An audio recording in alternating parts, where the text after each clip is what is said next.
आज हम एक ऐसे मुहाने पे हैं जहाँ पर देश का लोकतंत्र खतरे में है, हमारा संविधान भी खतरे में है। मगर आज हम बात करें अगर इलेक्शन कमीशन की, तो उसमें 3 सदस्य होते हैं, चीफ इलेक्शन कमिश्नर और 2 इलेक्शन कमिश्नर्स। ये अब तक जो सरकार की एडवाइस होती थी राष्ट्रपति जी को, उसके तहत अपॉइंटमेंट होते थे। मगर अब प्रधानमंत्री जी उनके द्वारा चयनित एक यूनियन मिनिस्टर और लीडर ऑफ ऑपोजिशन या जो सबसे बड़ी पार्टी के लीडर हैं उनको लेकर करा जाएगा। और इसको करने के लिए chief election commissioner and other election commissioners appointment conditions of service and term of office act 2023 जो संसद द्वारा दिसंबर 2023 में पारित किया गया, उसके तहत किया जाएगा।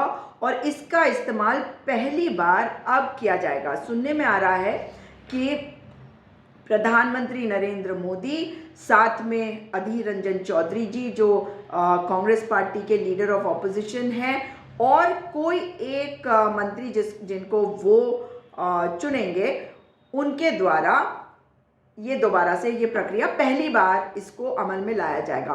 तो अनूप चंद्र पांडे जी जो 14 फरवरी को रिटायर हुए, तो एक जगह खाली हो गई थी। अब अचानक से हम जानते हैं कि दूसरे जो व्यक्ति हैं उन्होंने रिजाइन कर दिया।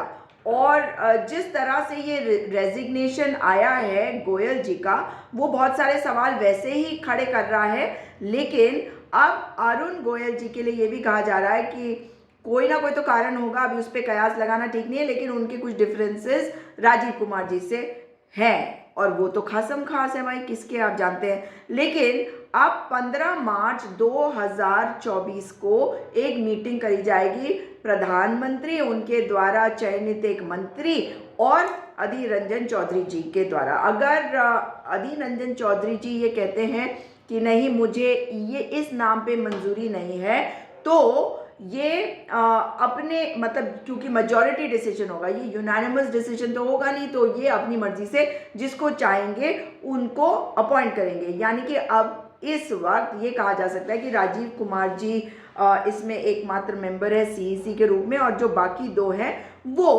प्रधानमंत्री और उनके साथी मंत्री की मर्जी का हो जाएगा।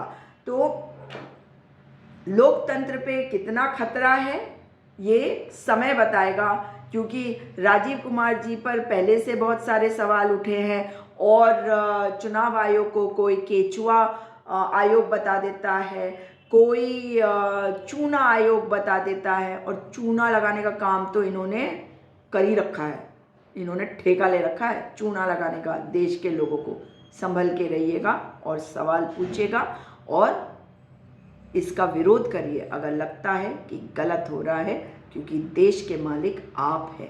प्रधानमंत्री अगर चुनते हैं, मंत्री चुनते हैं, विधायक, सांसद जो भी चुनते हैं, वो इसलिए ताकि वो काम करे देश के लिए, देश के लोगों के लिए, यानी कि आपके लिए।